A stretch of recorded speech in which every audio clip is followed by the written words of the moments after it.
Hi, my name is DiMicco, and I'm a mental performance mastery coach. I'm so excited to share with Pearl.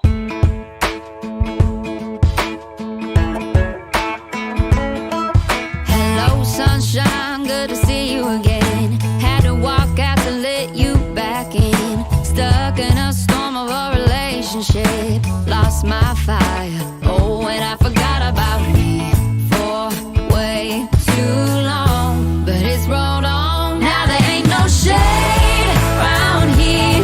Once you leave the clouds, you're under. Ain't it funny how there ain't no rain or clear? Why'd it take so long to leave you in the rearview mirror? Now nobody gonna steal my sunshine or turn my blue sky gray. All I know is at the end of the day, wildflowers grow when there ain't no shade. Welcome back to the show. It's time for another Conversations with Pearl, and I am Pearl Sharenza with Women's Successful Living, also known as the girl who gives you wisdom. And today we have a really great guest today, and we've met here and there around locally here in Tampa. And I just love following Dawn. And Dawn DiMicco is the founder of Epic Redemption Coaching. She has utilized her experience as a mental performance coach, dual sport challenge, collegiate athlete, former military spouse, and business owner to help her clients gain the confidence, courage, and mental toughness they need in order to live the life they meant to. Dawn, welcome to the show today. I'm so excited to be here. This is so cool. So I want you to just share with the listeners first a little bit about yourself. Tell us where you're from and what led you down to the coaching realm that you do today. I am originally from New York. I was married to someone in the military, so we traveled around in the United States. I didn't actually go abroad at all. And I was, as you mentioned, a dual sport collegiate athlete. So I was always in the athletic world, and I insisted I would never coach. I didn't want to coach sports. I didn't want to go down like the gym teacher route, the coaching route, because I instinctively knew how to do things, and I didn't know how to teach people how to do what I did.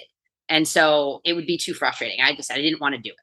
I was good at the act of, the athletics. And then years and years later, after continually fighting it, I had put on a lot of weight after college and had to get myself back in shape. And through that process, I sort of regained myself and then wanted to start helping other people do the same thing, and then became a personal trainer.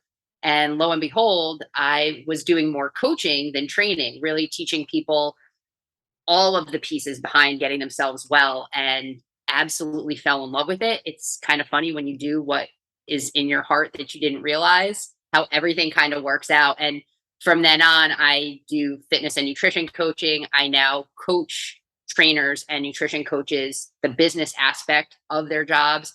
And it's just been a blast.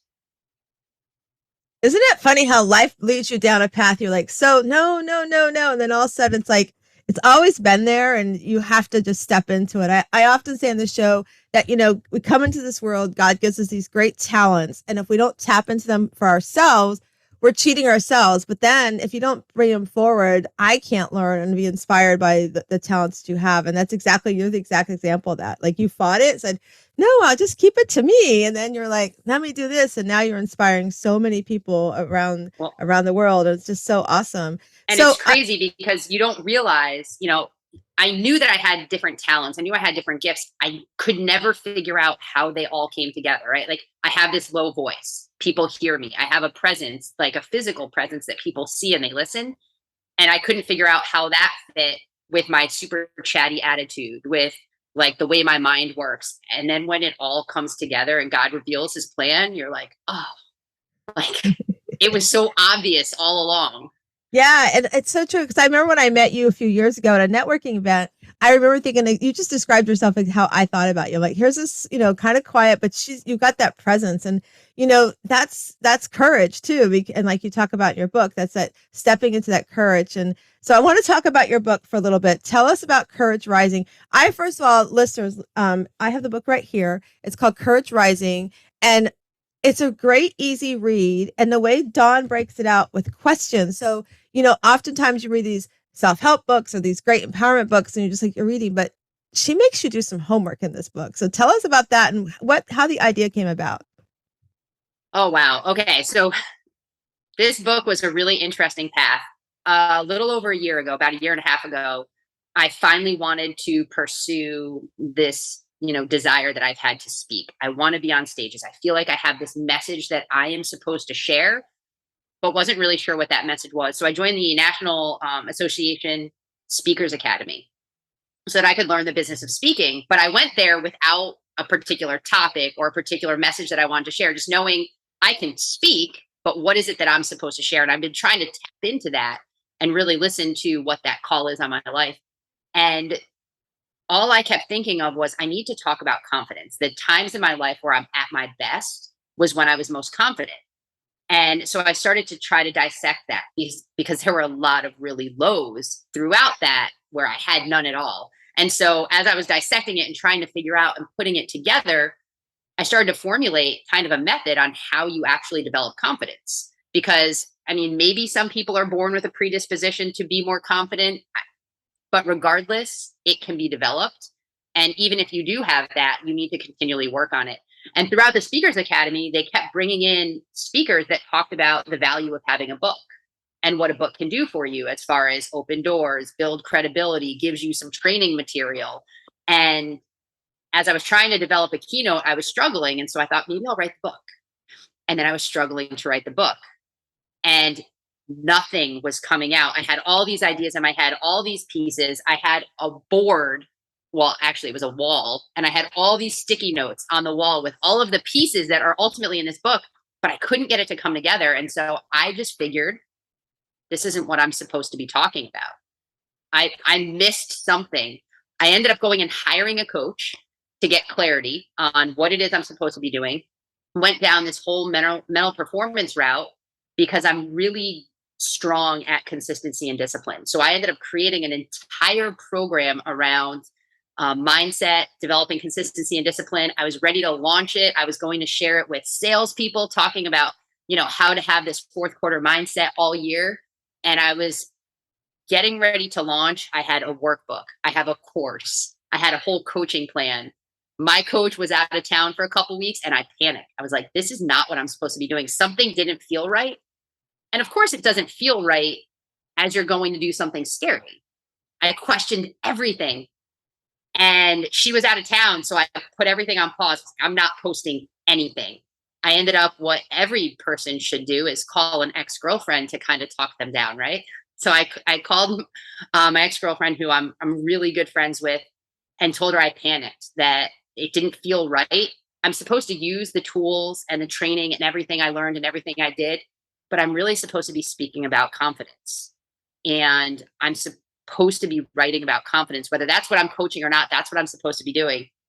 And she was like, of course you are. Like, super simple, super basic, as calm as could be. And I was like, but I tried it already and it didn't work. And I can picture her over the phone just smiling and laughing in her head saying, you were always supposed to write the book. You just weren't ready. She's like, look at what you did over the course of the last year. Look at the successes you've had. Look at the failures that you had to go through. Look at who you've come into over that year. I came out and I discovered this whole part of me and started finally living in alignment with who I was. And the one piece of the book that wasn't coming together, as you go through it, I used an acronym and it was the A. And the A is alignment. You cannot be living a fully confident, courageous life if you're not in alignment. And I wasn't. And my A was not alignment originally. And that's why it wouldn't all come together. And so while my coach was away, I was like, I'm going to write the book. And I sat down, and over the next 2 weeks, I wrote the book. And it was actually written in 2 weeks. You're supposed to typically, when you write a book, have an audience in mind, right? They always tell you, know who your audience is, who you're supposed to speak to. I didn't even know who my audience was. I just needed to get it out. And the audience has revealed itself. I did it all backwards. And it's just that reminder that sometimes you have to listen to, really, I had to listen to my body. It wasn't my head. It was my body was telling me what to do. I knew instinctively that I was doing something wrong. And sometimes you just have to act and then figure it out later. And that's kind of a really long version of how the book came about. That is, and you're right. It is, because I've written a couple of books, and I've done collaborative books. I haven't written my own, but I'm in the process of doing my own collaborative book.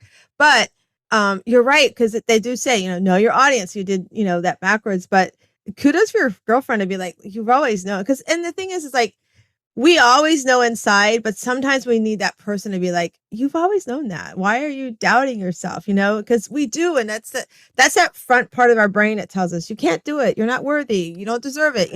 We forget that the back part of that brain tells us so many great things that we need to open the file cabinet and listen to.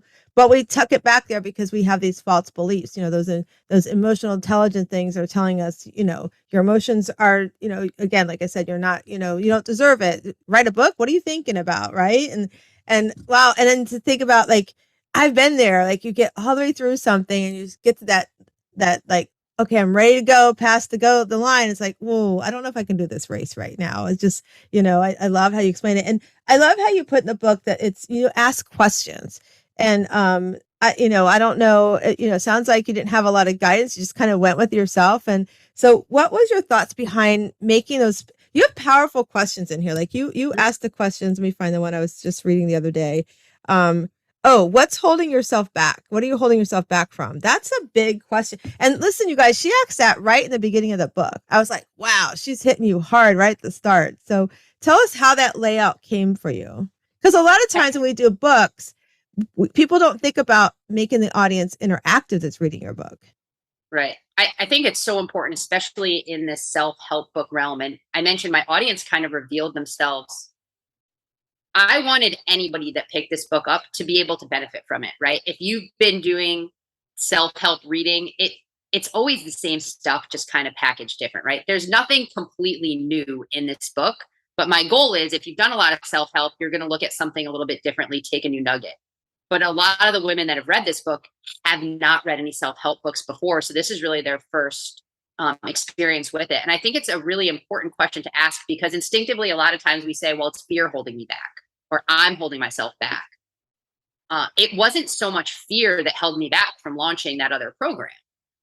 It was not fear in the same way. It was fear of success.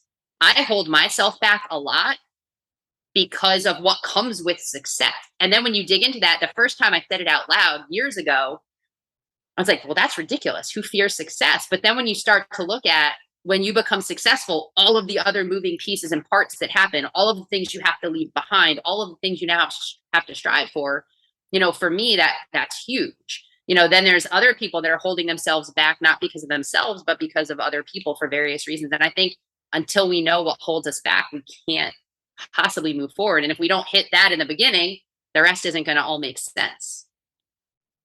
That's so true. And I love that part of coaching when I'm working with, I primarily work with women. And that's what we talk about. It's like, why, because we have it inside. We know what it is. We just need to dig it out. And the way you do in the book, it helps people dig it out, because I'm the same way. I'm like, why, what do you think is holding you back? What's some of the trauma you had back in your day that maybe is holding you back today, and let's work through that. And I love that. Even like if you have kids, so the listeners that have kids, it's the same kind of things with your kids. Like, what's holding them back? You might find it's somebody at school is bullying them, or that they might lack the confidence, and then help them work with that. And if you see that, it's so powerful if you can help your young kids today work through when they have fear. Mommy, I can't run. Yes, you can. Let's talk about running. If that's, if you want to play football. I remember when my oldest son was playing football at high school, and he would have doubts. And my husband, like, if they lost a game, Bloomingdale High School is where he went. And if they lost a game, he would come home and be like,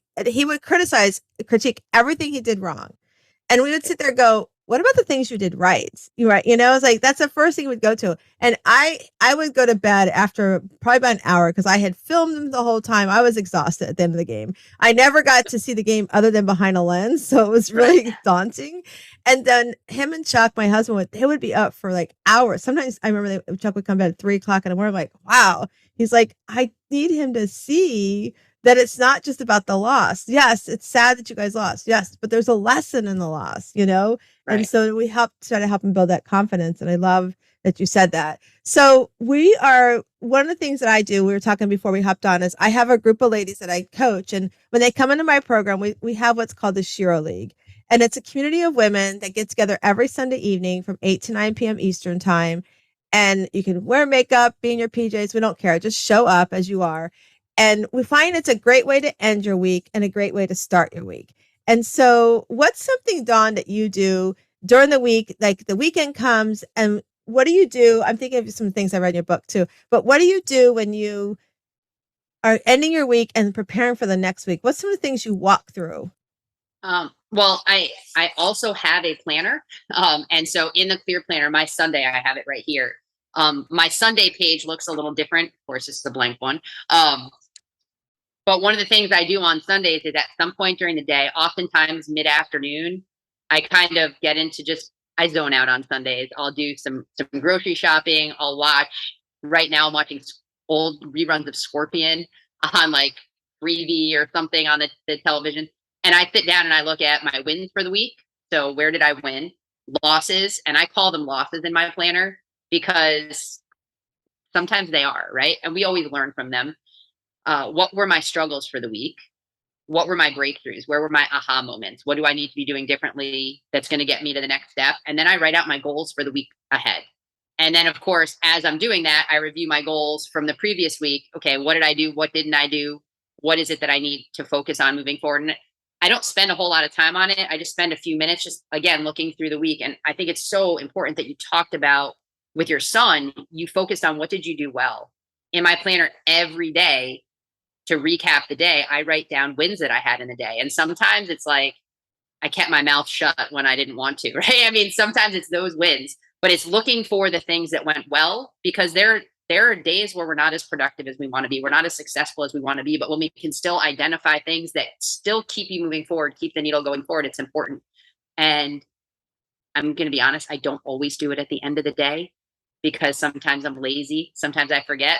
But when I sit down the next morning during my morning time, I'll always go back and make sure I record what the wins were for the day before. And that's really what gets me kind of mentally prepared. I first zone out. I try not to do a whole lot of work on Sunday when I can help it. And then I just focus on, okay, what do I need to get done? What are the most important things? And that will, again, continue moving me forward.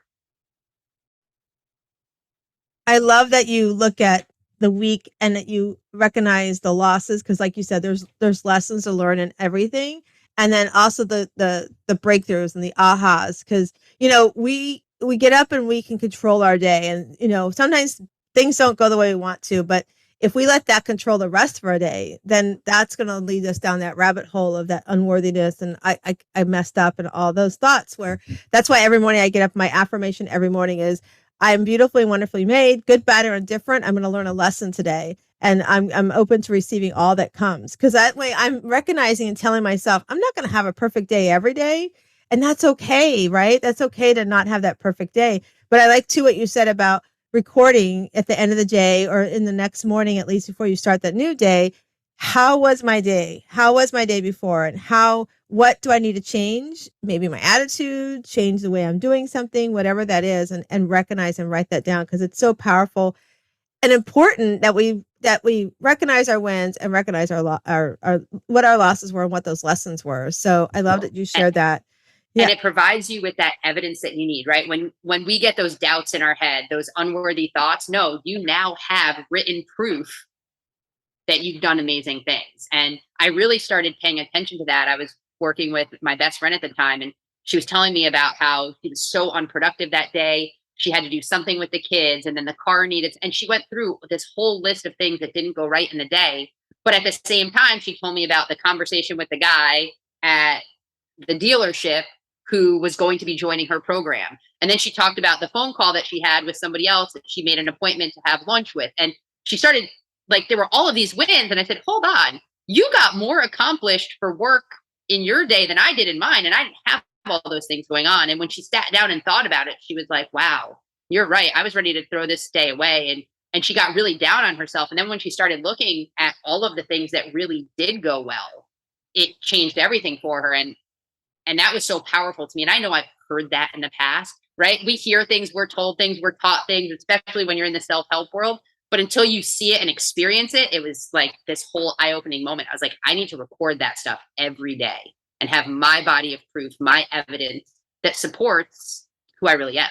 Yeah, it's so powerful because you were right. We see all the stuff that didn't go right, we forget those things that pop in that, oh, we did that great. That went well. And I have a client that every time when she first started working with me, it was always, oh, this or that. I'm like, okay, you can't walk in here and give me anything bad that happened to you. I want all good, because you're going to bring me down and I don't want you bringing me down. And I'm not going to allow you to bring me down with you, And so she started coming in. She's like, okay, here's my win. I'm like, I like that, so I love that. Is the first thing I do with every coaching call that I have with my clients is tell me your wins for the week. And we start there, especially when it's a fitness and nutrition client, because we know that those can go really tough, especially when you don't see a scale move and that's your goal.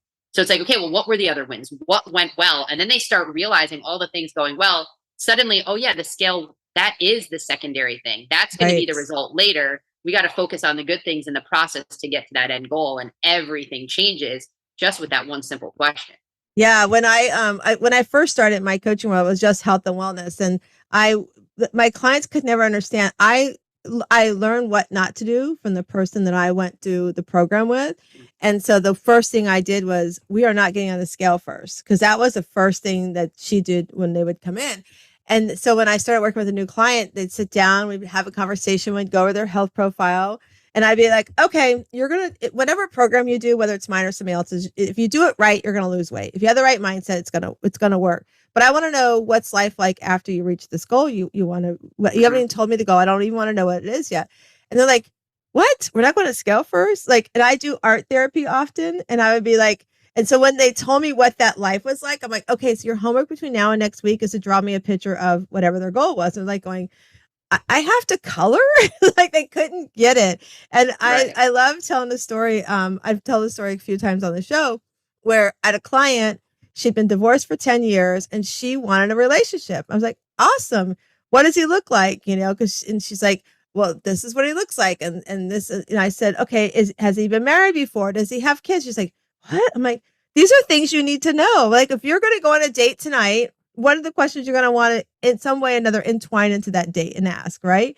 And she's like, oh my God, I never thought about this. So we made her do this whole process. That it took her 2 weeks to really draw out what it looked like and everything, which was great.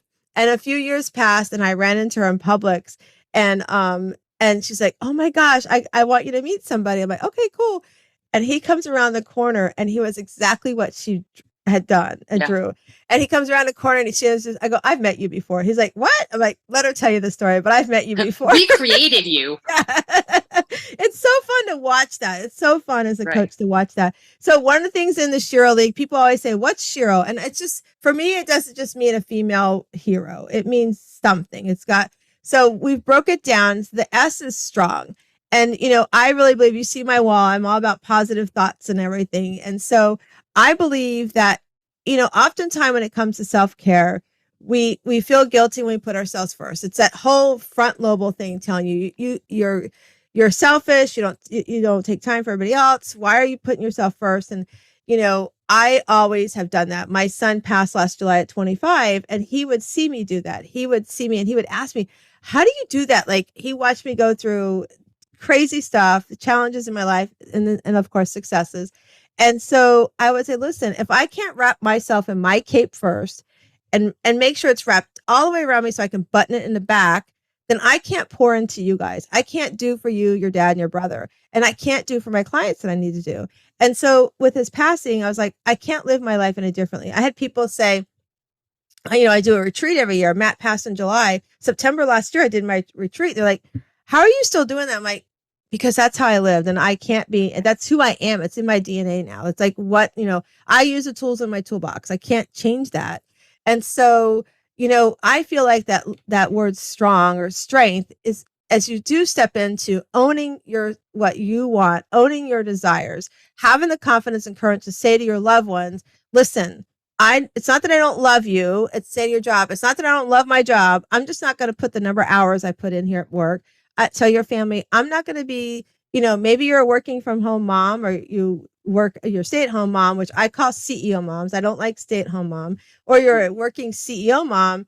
You have to put yourself first, because you can't take care of everybody else. And communicating that is so, so important. So as you learn to communicate that, learn to share what your expectations are for yourself with your loved ones and so forth, I feel like you get this new strength or confidence, as you might call it, right? And courage. And so I would love to know the word strong in your life, somewhere in your life, and Dawn, you've gone through a lot in the book. You shared, your divorce and coming out. Share with us what you remember digging in deep into your strength and saying, I'm going to do this. Wow. That is such a good question. You did not give me that ahead of time. All right, let's see. I think for me the biggest was stepping forward and finally telling my ex-husband that I didn't want to be married anymore. That I didn't want to work on it. And for me, that was really hard because I grew up with the expectation that you get married, that you chose that person, you make that work.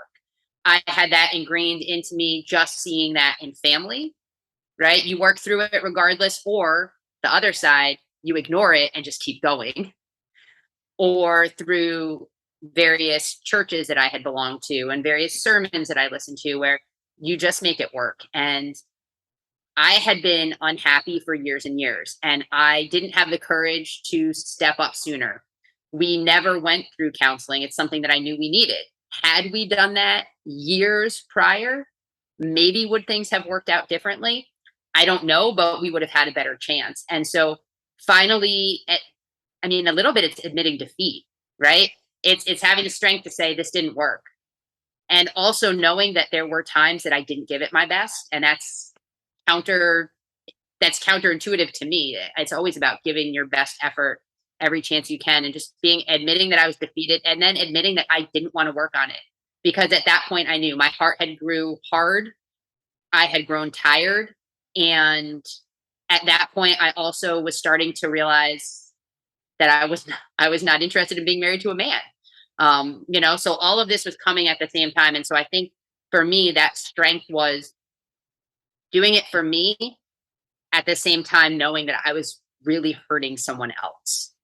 And I think that's where when you talk about putting yourself first, sometimes you have to do that, even though it hurts somebody else, but also knowing deep in my heart that he, whether he'll ever admit it or not, is better for it. Right. I believe he's in a happy relationship now. I believe he's getting married, right? Like there's all these other good things that are going to happen for him. And, so it was better for both of us, but I think that was the strongest moment of my life. And I did it in a really weak way, which I talked about in the book. Yeah, that was a very unique way, Dawn. You have to read the book to find out. I'm not going to tell them. They have to go read the book. It's called Courage Rising, and we'll share it too. But you're right, because sometimes we have to make these choices that we know it's going to hurt the loved ones, but we have to do it because we know it's the right thing for us. And you didn't intentionally mean to hurt him. You didn't intend, and you gave it's so true. We grew up, and I was talking about something on a couple episodes ago. We were talking about when you get married, you don't have marriage mentors, right? We have coaching for all this other stuff. There's no marriage mentors. And when Chuck and I got married, we're Catholic. And so before we got married, we had to go for the engagement encounter. We lived in California, so we decided to go for a weekend one because it was a beautiful little retreat place they had. And we went in there. I think there was 8 or 9 couples. And they made you ask questions around finance and kids and all these things, right? And we jokingly laughed when Chuck said, how many kids you want? He's like, oh, I want 12. His mom is from a family of 16. I was like, listen, off the first 3, you can have the next group of kids and we'll just make money because we'll make history. And we just kind of laughed. That's how we are. We just kind of, our relationship's a lot like that. But we remember sitting in that and at the end and watching, I think half of the couples walked away not getting married because they had to ask tough questions. Relationship, excuse me, I think we had to talk about, sexual questions and things like that, right? So it was really powerful. And I was like, wow, this is really, everybody should go through this. I was like walking out going, I don't care if you're what religion you are, everybody should do these questions. But you're right, because we don't have, I grew up to, excuse me, I have a frog in my throat. I grew up to like you, where everybody was married. My mom's from Albany, is where your family's from, and they grew up completely, that was their example, and they didn't know anything different. Like you said, you pick the person, you're with them forever. And that was one of the things my oldest son asked us as well, is like, how did you know? Because he went in seeing us knowing that it's not, and we were very big examples for our kids to not, my parents, what they would argue, whatever, they wouldn't talk to each other for like 2 weeks at a time. I grew up in a house, no communication. And that's all I Right. knew. So when my husband and I met and we would have, a challenge or something, I would be like, shut down, not going to say. And then what he did, Don, is he would start having my conversation with him. And I was like, Oh, no, that's not what I would say. So I learned how to communicate because of him. But I grew up watching my granny. My grandfather had passed before I can remember him being around. And I watched her always in the kitchen doing, those were the examples we had. And so a few episodes ago, we were talking about, you get married and if you melt down over a grilled cheese sandwich being made, nobody talks about why are you melting down over that, and you're right. When we go into these relationships, we should be going in that this is, a very long-term relationship, but sometimes we don't know. And sometimes no matter what your relationship, whether it's marriage or whatever it is, you have to make those decisions. It could be your job. Sometimes you're like, God, I've been doing this job for 10 years and I just don't like it anymore. And this is not who I am. Many people would be like, I think too, through COVID, we saw a lot of that where people were like, I'm not happy. I don't like this. And then once they got through COVID, they decided. So I love that example you gave. And sorry, I didn't, I tricked you on the question, but. oh, no, that was a perfect one. Well, and I think also we get comfortable. And Yes. for me to step away was going to be scary, right? Like I was married to somebody that he was, retired lieutenant colonel. He's, working for the government. We didn't have kids. Like financially, we were very well set. I lived in a nice house. I love his family. We had gotten along for a long time. There were times in my life where things were really great with him. And so that stepping away is also really scary because, it's going into this unknown. And I think that's where a lot of people get stuck. And, fortunately, I had a ton of support. I knew I was going to be okay. And so that gave me a little more strength than maybe I would have had otherwise. And I see why people stay sometimes when they know that they shouldn't be. Yeah, I remember. So my parents divorced after 43 years of marriage. And yeah, and I was like, when I found out how my parents met, I was like, Ma, really? You married him still? I was like, come on, it's I won't share the story here. But my mom at least said I had enough. I don't want any more. And I was like, I think because of the faith and everything, she waited till the kids got older and stuff like that. And I have a friend locally here, the same thing. After almost 20 years, their kids went off to college and they divorced. And I feel like, when you lack that courage and maybe you don't have support, like you had the support, when you do that, I also feel like we have to think about if we stay, how's it affect those around us, whether you have kids or the other, right? Right. It can affect them and relationships and things like that. So I love that example you And gave. what are you modeling for your kids? Right. I've had that conversation with friends who are like, well, we're just going to do it for the kids. Like kids are smart. They feel, they know when something's not right. So then you get into that, what's the example I'm setting, or how much more damage is this doing them being in this situation rather than seeing both parents happy? Right. It's just, it's Yes. such a hard balance. It really is. Cause you're like, you're exactly right. Kids are smart. They know, and they're resilient too. I mean, and Right. the thing is they're going to learn it's going to be tough things in their life. So how are they going to respond to that? Oh, I'm going to stick it out, and God help us if it's in a really bad situation. Right. So I love you share that. So now the H stands for happy. Cause I feel like as you build that strength and you learn that confidence and have that courage through that being so strong, then you start to find your happiness and you start to feel like, okay, this is what it can feel like that I am taking control of what I want. And so thinking about happiness, tell us what makes you happy. When you think about the word happy, what's the first thing that comes to your mind that just like, oh, it just makes you feel so good? It's kind of crazy. As you were talking that, I was trying to formulate, and I'm like, okay, well, who's listening that I need to? um, I think watching, for me, it's been really watching and experience people like come into their own and come into their potential. But really, I think about my nephew, who is a miserable little boy. He is 8. He does not like people anymore, but he is a stud on the soccer field. He is playing 2 age groups, above his age. And just seeing him in his element, seeing his focus, his intensity, his drive, seeing me in him when I was that age, and just remembering like being like totally carefree and at home and comfortable and confident. That for me, my happy place was always the basketball court.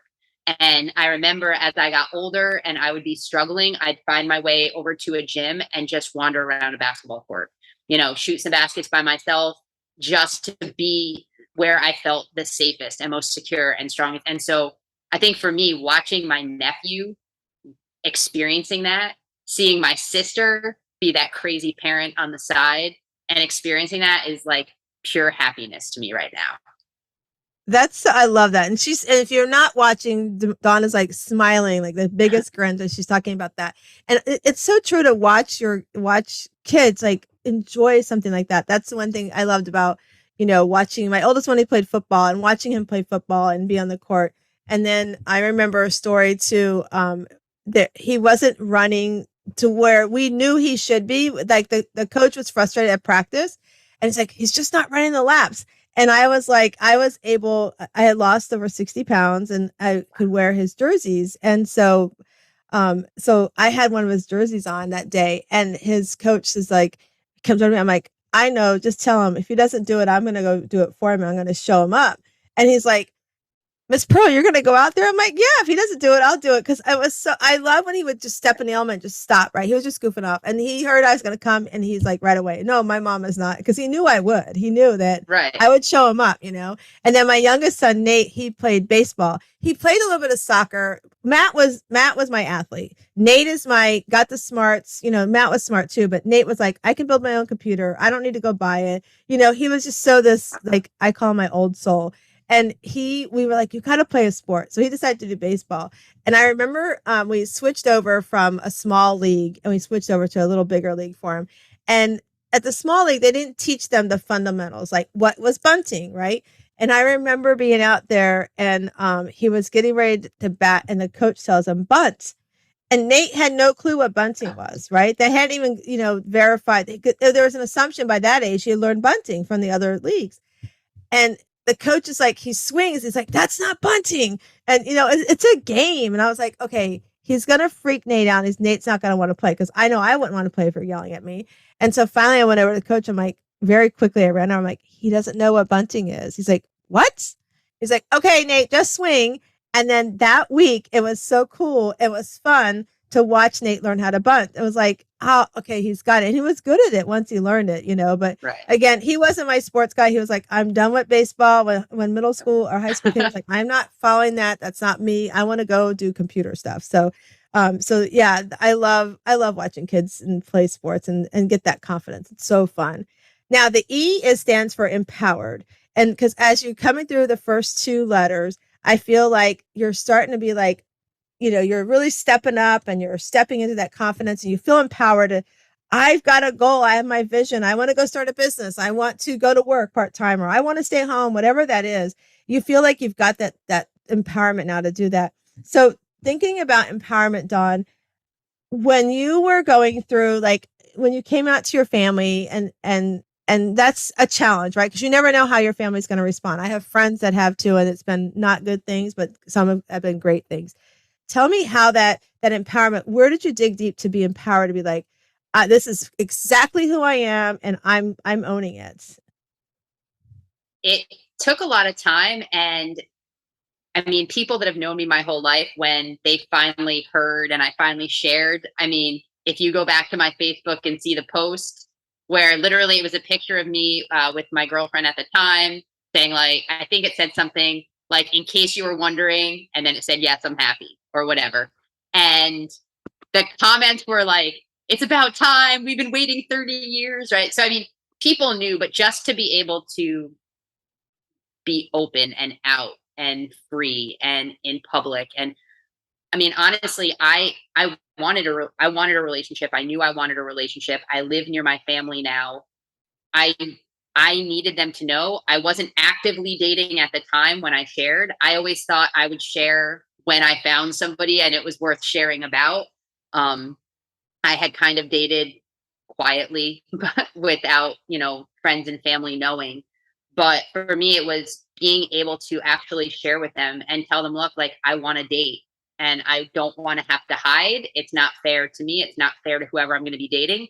And it's not fair to you if you run into me on a date or your friends see me and start talking about it. And so that was huge. And then just being surrounded and surrounding myself with just the most loving, amazing people. And them allowing me to be me, them allowing me to dress the way I want to dress, speak the way I want to speak, do the things I want to do is huge. And for me, it made it a lot easier. And I'm still figuring myself out, figuring out my style. One of my favorite things about the first girl that I had dated when I came out, she had looked through all my pictures and she told me flat out, she goes, "Please never wear a dress again." And I joked that that was the moment I fell in love, right? Like, oh, thank you. And she said, "It's not that you don't look good in a dress, but you look so uncomfortable that it takes away from your look." And that was where I was like, you're right. Like, when you're not living in alignment with who you are and you're trying to be in this other box, I'm not comfortable that way and I don't present comfortably. She's like, you look beautiful. But it's that, like, you can tell that I'm not comfortable. And when you're not comfortable, you're not fully you. And so that was, that's just empowering. Having people say that, speak that, be that for you. That's awesome. I mean, to have somebody tell you that, that's like, so it is. I get what you're saying. It's very empowering. And I love that as you went through the process of letting your family know, you were very genuine about it and letting them know, listen, I don't want you to run into me so I thought that was really great. I could just see that your mom or dad running. Well, I'm in small town Wesley Chapel. Yeah. All the neighbors in their community are like, what's your kid doing out there? That's what's so fun about Tampa. Don't you find that? Like, Tampa seems so big, but within Tampa area, there's these little towns and everybody knows each other. It's so cool. That's why we moved here from Virginia. So I'm 44 and I'm worried about my parents' friends talking about me to my parents still. Right. Yeah. I was just going to bring that up too. Like, and then I was going to say, yeah, like, you're in your 40s and you're worried. Yeah. Isn't that funny how we still do that? We think about, because we love them and right. it's important that they understand. And I love that you said that. So now R stands for radiance.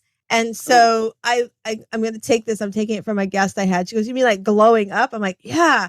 So I feel like as you go through all these steps and you become empowered and you're really stepping into it. You're just about there back to your authentic self. And so you've got this new glow about yourself and you're just like, okay, there's something going on. I'm going to go with it. Right. So tell us about a time in your life when you just felt like this aura was around you and you just knew, I have to do this. I have to go through this. And I know you gave the example, about almost with this program and then going, oh, that's stop. But tell us about, maybe it's the book. Maybe there's something that said, I feel like it's the book for you. It just feels like that. I'm looking at it I just love the cover too. I just love the cover here. It's so powerful. So I'd love you to tell us about how the cover came about, because I feel that's your radiance right now. Yeah, I definitely think it was the book because, again, while we talked about in the beginning, when you write a book, you're supposed to know your audience. Well, my book was for me. I wrote it for me. It was about me getting it out and doing what I needed to do. The cover is, the phoenix, right? That whole idea of rising up from ashes. My company's been named Epic Redemption. That was when I was doing some coaching a long time ago. That was like, I was doing Beachbody, which is, multi-level marketing. I built a team. Our team was Epic Redemption. And for me, redemption has a big spiritual piece, of course. But to me, redemption was always that athlete mindset, like that comeback, right? When you lose and then you get to redeem yourself when you play that team again. And so for me, it was always about that comeback. And I remember sitting down with a good friend of mine, Jess, years ago, and we were doing an interview of each other that we recorded that we were ultimately going to use for content later. It was this really powerful exercise that we were doing. And I kept talking about this comeback, this second chance, and still trying to figure out who I was, what I was supposed to be doing. She's like, when you figure out your redemption story, like, that's what it's going to be. And for me, it's that really finding my way back to me and becoming who I was always supposed to be, that I hid from for so long. Not just my sexual orientation, right? But like really stepping in and owning, I was a badass back in the day, right? I was this athlete that took no prisoners. And then I moved into this like military spouse. And while some military spouses thrive and become stronger, it's not that I wasn't strong, but I allowed myself to just kind of fade into the background, not dream or think or be. And so for me, it was really that opportunity to write this book and share with others. You talk about that radiance, and I see that in my current girlfriend, Lisa, and she's gone through some stuff. She's had just a lot of trauma in her life, and seeing her starting to come out of it since we've been dating has been just incredible. Seeing how she's taking care of herself physically where she hadn't been, seeing like her smile when we're together, it's just been like, I think that's the second piece of the radiance, like when it expands beyond you to the people around you. And seeing how me changing me is impacting the people that I love and care about has been like, I think that's like ultimate radiance. I love that. And I love that you when you explain like when with Lisa, with your girlfriend Lisa, like as you do, as you come out, it's like you get that confidence and that radiance just starts to glow. And I just love the cover because I really feel like it's like you're like rising into your courage and your confidence and really like and stepping into that epic. I just love that epic redemption. It's so, so powerful. And so the last is and the last for me is original. And so original for me is like I said earlier in the show, you have these great talents. You're born like you've been crafted as you come into this world with some talents and gifts and that you need to do for yourself, but then you need to start pouring it forward. Like what you're doing with this book and laying out with the book questions in there is so powerful, as I said earlier.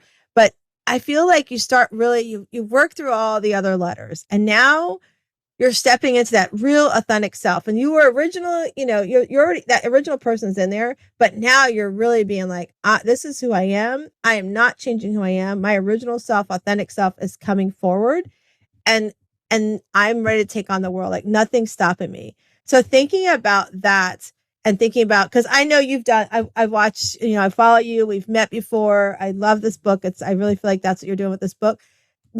Tell us right now, like, what's the next thing? What's that as you've stepped more into this becoming, courageous and your authentic self? Tell us what's around the horizon for you. Wow. I wish I knew. That's what I've been trying to figure out. I will say I've been really fortunate and blessed through my divorce. Initially, I didn't know where I was going to be. And so I had to immediately and quickly work to earn right away. With, the alimony that I get with, I don't have to earn right away. So I have a little bit of time to figure that out. So I'm very blessed in that way. So I've been kind of settling back and knowing like, okay, I can figure this out. I still feel that I'm supposed to be speaking. In my heart, I'm supposed to be speaking. And the reaction and response, I didn't advertise this book. The people that are reading this book were from my social media, from my Facebook. I had, I mean, if I sold 100 books, I was going to be super excited. I wasn't looking to earn money from this book. I was really just using this so that I could have a book, right? Like I wanted to build credibility and I wanted to open doors to speaking. But now, like, I'm seeing the impact that it's had on the women that have read it. I've had so many friends reach out to me that read the book, and I was like, "Oh my gosh, you read it?" They're like, "Well, yeah," because they're so supportive of me. My favorite is I had one woman reach out to me and say, "This is the book that I never knew I needed." Right? I had another friend saying, "You talk about these questions." She goes, "In doing these questions, I realized I need to do this because my kids are watching. My daughters are now at that age where, the things that I need to fix that formed when I was younger, I can help them now by the words that I use, the thoughts that I have." And so for me, it's, I'm already starting to outline the next book. It's going to have to do with more mindset stuff. It's going to utilize some of that program where I was talking about creating this fourth quarter mindset all year. But really, like, it's figuring out, how am I going to get this book to the people that need it most? Where is my audience hiding, and how can I share this message with the audience? Is the women that need this book that don't know they need it. Talk about an easy group to find, right? Like, so it's finding where they are, meeting them in that place, and just encouraging them. Sorry, really quickly, when I started that Speakers Academy, there's a book, and I keep referencing this book. It's called On Purpose. I forget the name of the guy that wrote it. He spoke on it.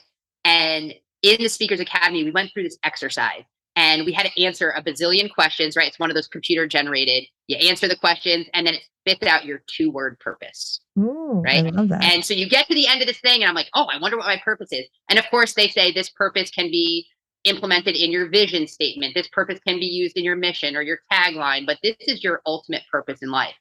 And it was a little over a year and a half ago, and my purpose was instill courage. Oh my And gosh. so for me, it's figuring out like my original, my O is how can I most effectively instill courage in the most people possible? Where can I make the biggest impact in instilling courage? So that was a very long answer No, to I get love to. I love that answer, and you're right. There's so many people who need this book that hopefully they're listening, and we're going to put all the links to grab the book. That's called Courage Rising, and like I said, it's an easy process to read. It's easy to do the home. You're not going to sit down and read this whole book and do the homework in one day. So just so you know, it's a lot of process. So I love that. So one of the things we're working at right now, Dawn, is everybody starts beginning of the year. They do their vision boards and stuff like that. I always like to get through January because it gets people are doing all this Right. stuff and it's like, oh, I want to do this. I want to lose weight. And by the end of January, you're not doing Mhm. it. So let's get through January. February, let's start hitting the ground running. And so one of the things we're working on is joy. What brings you joy? And so they had to create 10 items that bring them joy. And it Oh, wasn't wow. just, oh, getting up in the morning, why does it bring you joy? And so like one of the girls, she's a hairdresser and she said, I love I love working with my clients. I'm like, that's great. I love working with my clients too. They're a lot of fun to work with, but why? Like, why do you like to do that? And as we broke it down, she was able to say, because when they leave, they have a new sense of confidence. They've got this new Mhm. hair, especially if they've had a radical change in their hairstyle, right? And I just thought it was so powerful. So that's what we're working on right now. And so I'm not going to ask you for 10, but I am going to ask you for Good. your top. That's a lot. It's a lot of work. It's not an overnight thing. But thinking about your top 3 things that bring you joy, tell us what they are and why do they bring you joy? Wow, that's good. I'm gonna divert and play politics and answer a different question that you didn't ask. I want you to make sure that your hairdresser friend reads the chapter in the book where I talk about my hair and how that really changed my life was cutting my hair, which is insane. All right, top 3 things. Well, I mentioned definitely my family. When I get to spend time with my family, I moved to Florida to be close to them, but particularly, like I said, watching my nephew in his element, watching my niece, who is the most unathletic member of my family of all time. She did gymnastics for a short time. I got a phone call from my sister one day that says, your niece just fell. And I was like, of course. She goes, but she was sitting on the ground when it happened, right?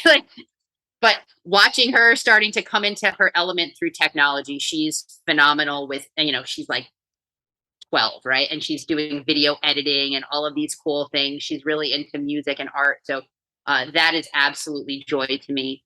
Of course, I love working with my clients, but particularly seeing their transformations and the connections that they make through their transformations, right? I started off doing fitness and nutrition coaching, but watching that total transformation and watching how taking care of their body, how much that affects their mindset and every aspect of their life, their confidence, not just because they're suddenly lighter, because they start experiencing those things before they're lighter, before their bodies change, they're feeling better. So for me, being able to help other people do that brings me huge joy.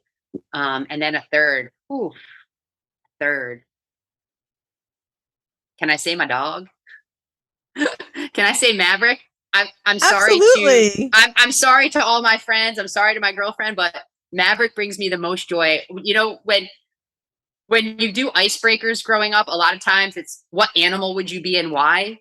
And I used to always say cat because we were cat people. And I used to say, I want to sleep when I want. Like cats have, if they don't like you, it's okay. Like they can be jerks and they're forgiven. It's just kind of like when you're really old, you can say whatever you want and it doesn't matter because you're old. It's the same thing with a cat. And I used to want to be a cat. But then I got around dogs and I was like, nope, I want to be a dog because if I can be as happy about anything as they are about everything, then my life is complete. Like, I mean, You walk in the door, they're excited. You get out of bed, they're excited. You sneeze, they're excited. It doesn't matter. And so if I can be as happy about anything as Maverick is about everything, um, it's seeing him, it's just a joy. It's just such a reminder every day. And because of him, people talk to me. you I you love can't that. not talk to me when you're out with a cute corgi. No, you can't. That's so fun. Yeah, I love that animals. Yeah, because animals do. That's the one thing my son, his dog Rico, Matt moved out with his girlfriend not too long before he passed, but he left his dog Rico here. And your dogs are so connected to you, like they feel you, and was such a great example because they know your emotions. So they can They be that do. comforter when you need it, and they can be that let's go for a run when you want it. And I remember when Matt passed that he was, Matt wasn't around, but it was okay because Matt would come about every day. But it didn't hit me until we had to pick out the clothes for Matt. And I had him Mm. on the couch and he sat in that couch and he had these tears come down his eyes. And I was like, oh my gosh, and then I realized that he'd been kind of quiet. And we have a little dog, Chloe, too. I love both the dogs, but I don't like sleeping with dogs. It's like, get off my bed. And since my son passed, Rico is like, he's at my hip now all the time. Like where I go, he goes. When I'm on here, I have to put him in the closet because if he barks, of course, it makes all this noise. But when like around 10 o'clock, he's my North Star to be like bedtime because I used to, till all this happened, I used to like go 11 o'clock, 10 p.m. He's sitting next to me like, okay, are we going to bed? Are we going to bed? It's like, Yeah. So dogs, animals are just, I never wanted to be a cat. I always wanted to be a dog too. I remember that question growing up because a lot like what you said, because you can run and, there's so many things you can do. And it was a great example. Okay. So now we have this joy. We have to work to our joy, right? So now here comes a tough question. If you thought 3 were tough, here comes the next one. So we do these lists, these to-do lists, go grocery shopping, do the things we got to do for our clients, take time, our focus time in the morning. But I want to know, as they had to do, what's on your not to-do list? What do you have to stop doing that doesn't allow you to have your joy? Wow, that's good. I know social media is a trap for me, but it's a trap I've gotten better under control. But I go down the rabbit hole when I had gotten out of a relationship where I spent a lot of time, too much time, following what that person was still doing on social media, just kind of like torturing yourself with things, getting caught in your head. So a lot of times, or it's, that comparison game when you're trying to do something and you're trying to compare what you're doing with what other people in your space are doing. And you have to stop doing that. You need to get away from that. You can't model, like I can't model my business off of what I see other people in my space doing because they're in a different place, right? I'm not ready to scale where they might be scaling. And so it's really tempting to try to get yourself ahead. And so for me, a big stop doing is getting down that social media rabbit hole, whether it be because I'm getting in my feelings and I'm kind of stalking old situations in my life, or it's that comparison game trying to, build based off of what other people are doing, which isn't where I'm at. Those were great, especially comparison. Social media was my thing too. Now I've got better control of it as well. But and comparison, because you're right, we I can't don't compare. have better control. Let's just be clear. I need to, I don't yet. No, that's on your not to do list. But you're right. I had that big issue too, and for the most part, I have it under control. There's a few times where we sway, but I love that you did that. I cannot believe I just looked down and like our time is like really winding I down know. here. I'm It's like sorry. crazy. No, I'm a you're talker. fine. It's great I love when this happens. So I just want you to give everybody an opportunity to know where they can reach you, and we're going to post all the links as well. But where can they reach you? The easiest is just at Dawn DiMicco. It's DIMICCO. You can find my Instagram that way. You can find my LinkedIn, my Facebook. I spend the most time on Facebook. It's easy. It's fun. If you like ridiculousness, I do a dance party every Monday morning in my kitchen to kind of get the week started right. And I email. There's a couple different emails. Which one's in the book? Dawn at q4mindset.com or Dawn at epicredemption.com are easy ways to get to me. And then tell them where they can find the book. It's called Courage Rising. Let them know where they can find the book. You can get that right on Amazon. If you just, I have a bit.ly link that I'll give you for the show notes. That's going to be easy, but just Courage Rising and my name, and you'll see it pop right up on Amazon. Fantastic. All right. So I already forewarned Dawn, everybody, that we're going to do our Better Questions, Better Life. So we're going to shuffle the cards. Dawn's going to tell us when to stop, and we will ask. I don't want the example one you gave me pre-show. So let's try. Let's hope you don't pull it. Okay, go. Tell me when to stop. All right, you can stop. Oh. Am I being true to myself? Oh, I like that one. For the most part, absolutely. I think there are some places that I'm still trying to figure out. You know, where I'm at, where I'm being led. I think through the process of the book, through the process of coming out, I'm so much closer. But it's, you know, the desires of the heart, right? Am I being true to what is it that I'm supposed to be doing, or am I doing what's easiest and it's, or what I just like? So it's really trying to dig in right now. As far as living my life, yes. As far as work, I'm still trying to figure that piece out. So I don't know. It's close. I love it. And, you know, but does that work? No, it's a perfect example that we're always working, right? We always have to be working on being our true self, being our authentic self, stepping into that Shero as we described today. I loved that. It's a great example. And so I am so excited, everybody. We're gonna put all the links to get in contact with Dawn, her book as well. And if you're interested in knowing more about the Shero League that we talked about earlier, you can just email me at hello@wsliving.com. hello@wsliving.com, and just write Shero in the subject matter, and we will get you the information. But I want to remind you again, as we close out the show, is that you come into this world, you are this rough little oyster on the outside. You've been, running around the ocean for a little while, but as you start opening up your oyster, you do go find your inner pearl. And I hope you go out today and find your inner pearl of greatness. Have an amazing day.